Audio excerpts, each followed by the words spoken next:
Este é o lugar onde podemos ter um encontro com Deus. Estaria Deus escondido, ou de nós privado, ou nós privados por não querer vê-lo? Ele é onipresente, está em qualquer ponto do cosmos, nas galáxias mais longínquas, na essência mais íntima de uma partícula subatômica. Por muitos meios, ele se revela a todos que desejam vê-lo. Pelas Escrituras Sagradas, pela sua criação e, de modo especial, pelo seu Filho unigênito, Jesus Cristo. Deus aguarda um encontro conosco quando buscamos onde Ele mais gosta de estar, em meio aos pobres e excluídos deste mundo. Estes são os que com eles, de modo especial, Ele se identifica. Seguir normas, cumprir mandamentos, liturgias, não nos torna mais que servos inúteis, pois fazemos tão somente o que nos foi mandado, cumprindo ordens, cumprindo leis. Nada mais fizemos que a mais óbvia das nossas obrigações. Diz a palavra de Deus: assim também vós, quando fizerdes tudo o que vos for mandado, dizei: somos servos inúteis, porque fizemos somente o que devíamos fazer. Lucas capítulo 17, verso 10. Deus nos aguarda onde não supomos encontrá-lo. Onde Ele nos espera? Exatamente onde se encontram os excluídos, os pobres, os que por nós nada são considerados, a não ser como referências a serem ocasionalmente mencionados em nossos discursos evangelísticos. Todavia, enfaticamente a Bíblia se refere ao assunto agora observado. Se não vejamos, por exemplo, o capítulo 25 de Mateus, versos 31 a 46. E quando o Filho do Homem vier em sua glória, e todos os santos anjos com ele, então se assentará no trono da sua glória. E todas as nações serão reunidas diante dele, e apartará uns dos outros, como o pastor aparta dos bodes as ovelhas. E porá as ovelhas à sua direita, mas os bodes à esquerda. Então dirá o rei aos que estiverem à sua direita: vinde, bendito de meu Pai, possuí por herança o reino que vos está preparado desde a fundação do mundo. Porque tive fome e me destes de comer, tive sede e destes-me de beber, era estrangeiro e hospedastes-me, estava nu e vestistes-me, adoeci e visitastes-me, estive na prisão e fostes me ver. Então os justos lhe responderão dizendo: Senhor, quando te vimos com fome e te demos de comer, ou com sede e te demos de beber? E quando te vimos estrangeiro e te hospedamos, ou nu e te vestimos? E quando te vimos enfermos ou na prisão e fomos ver-te? E respondendo o rei, lhes dirá: em verdade vos digo que quando fizestes a um destes meus pequeninos irmãos, a mim o fizestes. Então dirá também aos que estiverem à sua esquerda: apartai-vos de mim, malditos, para o fogo eterno, preparado para o diabo e seus anjos, porque tive fome e não me deste comer, tive sede e não me deste beber, sendo estrangeiro, não me recolhestes, estando nu, não me vestistes, e enfermo e na prisão não me visitastes. Então eles também lhe responderão, dizendo, Senhor, quando te vimos com fome, ou com sede, ou estrangeiro, ou nu, ou enfermo, ou na prisão, e não te servimos? Então lhes responderá, dizendo, em verdade vos digo que, quando um destes pequeninos não o fizestes a mim, irão estes para o tormento eterno, mas os justos para a vida eterna. Será que acharemos nosso Salvador nos megatemplos dos grandes centros urbanos? Ou porventura o encontraremos em meio à elite entre os abastados de bens materiais dos poderosos? Tudo pertence a Deus. Nada tem ele contra os ricos e abastados. Todavia, é o lugar que as posses de cada um encontram em seu coração, que define sua posição diante do Criador. São exemplos dos lugares onde podemos ter um encontro com o nosso Salvador, sob as marquises dos prédios abandonados, no interior dos presídios, às margens dos córregos e esgotos onde se erguem os palafitas.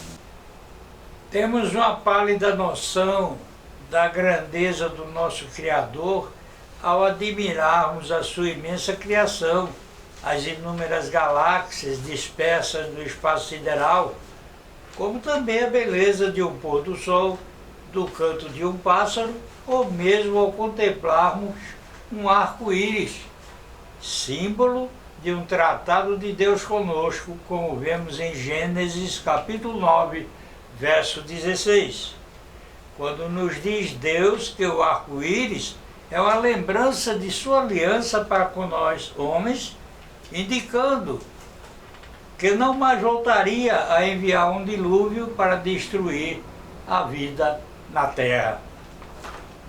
Não praticamos boas obras como moeda de troca, como muitos, a exemplo dos espíritas, ou mesmo para obter alívio do peso da nossa própria consciência, lenitivo para a dor atroz do remorso por nossas omissões continuadas diante do nosso Deus.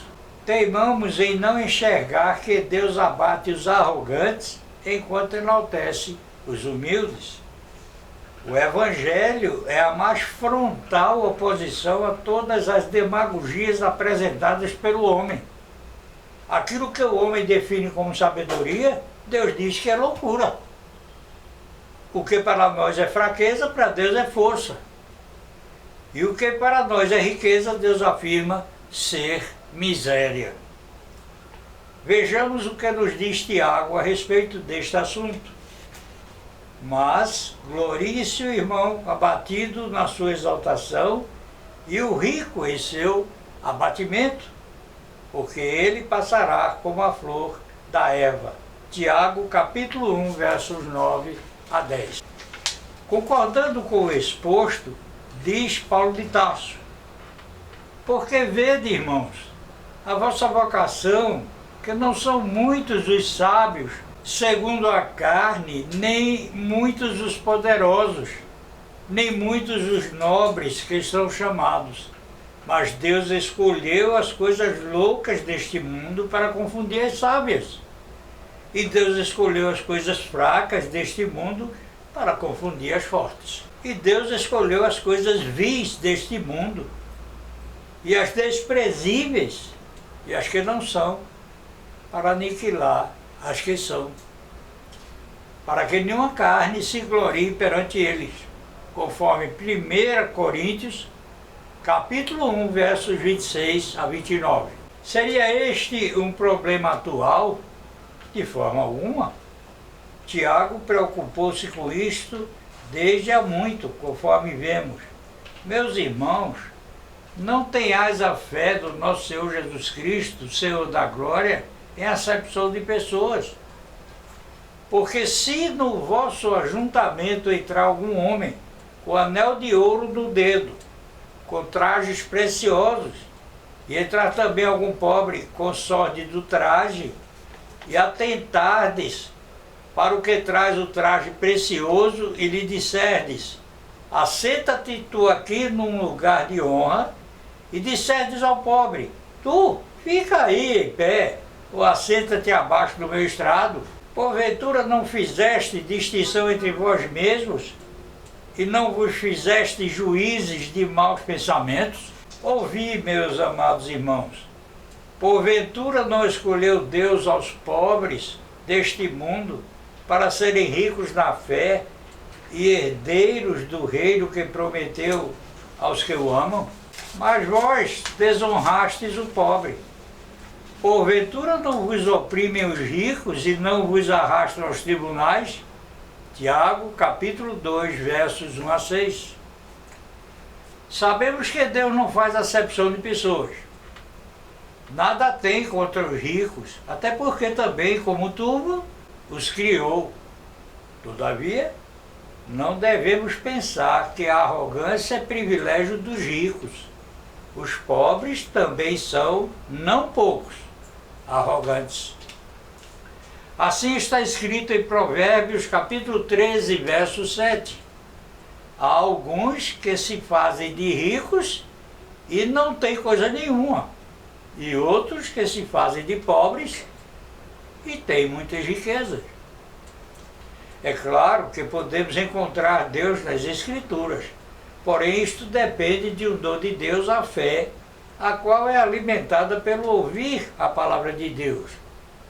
Pela fé, o Espírito Santo tira a venda dos nossos olhos e nos faz não somente ver, mas compreender o testemunho registrado em Provérbios capítulo 1, verso 23. Atentai para a minha repreensão, pois eis que vos derramarei abundantemente do meu Espírito e vos farei saber as minhas palavras.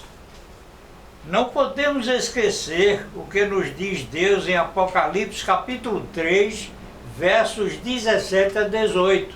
Como dizes: rico sou e estou enriquecido, e de nada tenho falta, e não sabes que és um desgraçado, miserável, e pobre, e cego, e nu.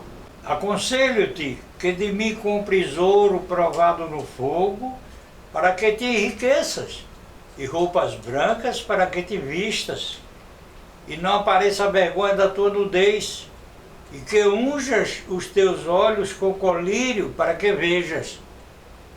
Em todo trabalho aproveito, mas ficar só em palavras leva à pobreza. Paulo aponta para o equívoco tremendo da igreja de Corinto, porque quem te faz diferente? E que tens tu que não tenhas recebido? E se o recebeste, por que te glorias como se não o houveras recebido? Já estás fartos, já estás ricos, sem nós reinais, e quisera reinasseis, para que também vós reinasseis a reinar convosco? Porque tenho para mim que Deus a nós, apóstolos, nos fez por últimos, como condenados à morte, pois somos feitos espetáculos ao mundo, aos anjos e aos homens. Nós somos loucos por amor de Cristo, e vós sábios em Cristo, nós fracos e vós fortes, vós ilustres e nós vis. Somos blasfemados e rogamos. Até ao presente temos chegados a ser como o lixo desse mundo e como a escória de todos. Precisamos urgentemente descer da nossa prepotência, da nossa arrogância, pois Deus nos abençoa usando os mais humildes quando menos esperamos. Assim está registrado em Lucas capítulo 4, versículos 25 e 26. Em verdade vos digo que muitas viúvas existiam em Israel nos dias de Elias, quando o céu se cerrou por 3 anos e 6 meses, de sorte que em toda a terra houve grande fome. E a nenhuma delas foi enviado Elias, senão a Serepta de Sidom, a uma mulher viúva. Pense, reflita. O apego aos bens desse mundo representa inimizade com Deus. Deus não condena o uso do que Ele criou para administrarmos. Todavia, condena veementemente nossa idolatria, nosso apego a essas mordomias que Ele nos concedeu. A respeito disso, nos diz Tiago, no capítulo 4, verso 4, adúlteros e adúlteras, não sabeis vós que a amizade do mundo é inimizade contra Deus? Portanto, qualquer que quiser ser amigo do mundo constitui-se inimigo de Deus. Deixo a pergunta, prefere você usar sabiamente as mordomias que Deus lhes permitiu administrar, ou prefere ser dirigido por elas? Ao meu Deus e Pai, por Cristo Jesus, toda honra, toda glória, de eternidade em eternidade. Amém.